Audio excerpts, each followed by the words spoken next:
Municipal దుకాణాల వేలంతో అభివృద్ధికి శ్రీకారం చుట్టామని కాంగ్రెస్ పార్టీ నాయకులు న్యాయవాది జీవన్ రావు అన్నారు.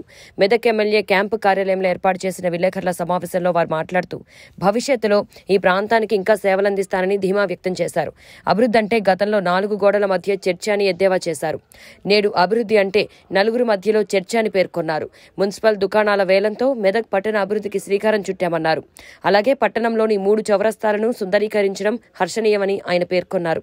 ఏడుపాయల దేవాలయంలో పక్కా షెడ్ల నిర్మాణానికి ఎమ్మెల్యే మైనంపల్లి రోహిత్ శ్రీకారం చుట్టడం సంతోషకరమని తెలిపారు. మల్లయ్యభట్ట గారితో మాట్లాడే సిద్దిపేట తరలించేటువంటి ఆలోచన ఏదైతే ఉందో దాన్ని వెంటనే విరమించుకొని ఆ మహాత్మా జ్యోతిబాపులే గారి తునికిలున్నటువంటి కాలేజీని కూడా మెదక్ రప్పించేటువంటి ప్రయత్నంలో మరి దావోస్లో ఉన్నటువంటి వ్యక్తి కూడా అనంతరం మెదక్ నియోజకవర్గం పట్ల వారు ఉన్నటువంటి చిత్తశుద్ధి అర్థమవుతా ఉంది. అదే కాకుండా ఇప్పటి వరకు ఎక్కడైతే వెనుకబాటు జరిగిందో ఈ ప్రాంతం నుంచి ఎక్కడైతే తరలిపోయినాయో అవన్నీ కూడా ఈ ప్రాంతానికి ఈ జిల్లా కేంద్రాన్ని తీసుకొచ్చే విధంగా గౌరవ ఎమ్మెల్యే గారు మరి కృషి చేస్తూ ఉన్నారు. మరి ఈ సందర్భంగా మరి నిన్న జరిగినటువంటి షాపింగ్ కాంప్లెక్స్ లో మున్సిపల్ ఆదాయం పెంచడం అనేది చాలా చారిత్రాత్మక విషయం.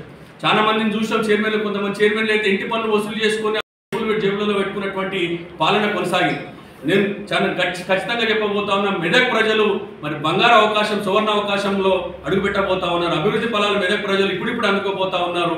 మరి మరో 20 ఏళ్ల పాటు ఈ నియోజకవర్గాన్ని మెదక్ నియోజకవర్గానికి సేవకుడిగా కొనసాగబోతూ ఉన్నటువంటి రోహిత్ గారు మరి వారికి ఎదురు లేకుండా ఈ నియోజకవర్గం ఉండబోతా ఉంది. ప్రజలకు నాయకుడిగా కాకుండా మరి సేవకుడిగా, ఒక వైద్యుడిగా, మరి అనారోగ్యానికి గురైనటువంటి 10 ఏళ్లుగా అనారోగ్యానికి గురైనటువంటి మెదక్ నియోజకవర్గానికి వైద్యం చేయడానికి వచ్చేటటువంటి వైద్యుడిగా ఇంకా భవిష్యత్తు 20 ఏళ్ల పాటు ఈ నియోజకవర్గానికి సేవలు అందించే విధంగా ప్రజలందరూ కూడా ఆచరించబోతా ఉన్నారు. రోహిత్ నాయకత్వానికి అయితే బలమైనటువంటి నమ్మకం ఏర్పాటు చేసుకుని గడిచిన ఎన్నికల్లో ఓటేసి గెలిపించారో వారి నమ్మకానికి వమ్ము చేయకుండా పనిచేస్తున్నందుకు కూడా మేము కృతజ్ఞతలు తెలియజేస్తా ఉన్నాం.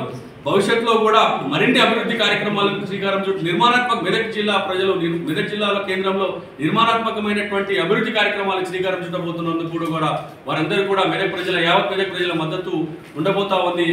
మెదక్ ప్రజల ఆశీర్వాదం కూడా వారికి ఉండబోతా ఉంది. ముఖ్యంగా ఏడుపాయల వనదుర్గామాత ఆశీస్సులు కూడా వారి వెంటే ఉన్నాయి. కాబట్టి మరి ఈ యొక్క ఏదైతే షాపింగ్ కాంప్లెక్స్ విషయంలో తొలి అడుగు వేసి మరి బహిరంగంగా ధైర్యంగా ఓపెన్ టెండర్ వేసి మున్సిపల్ ఆదాయాన్ని పెంచినటువంటి గౌరవ ఎమ్మెల్యే గారికి కూడా ఈ సందర్భంగా కృతజ్ఞతలు తెలియజేస్తా ఉన్నాం. మెదక్ నియోజకవర్గాన్ని 20 ఏళ్ల పాటు వారి యొక్క భవిష్యత్ 20 ఏళ్ల పాటు సేవలు కొనసాగుతాయని అందరం కూడా మేము ఆశిస్తూ మరి సందర్భంగా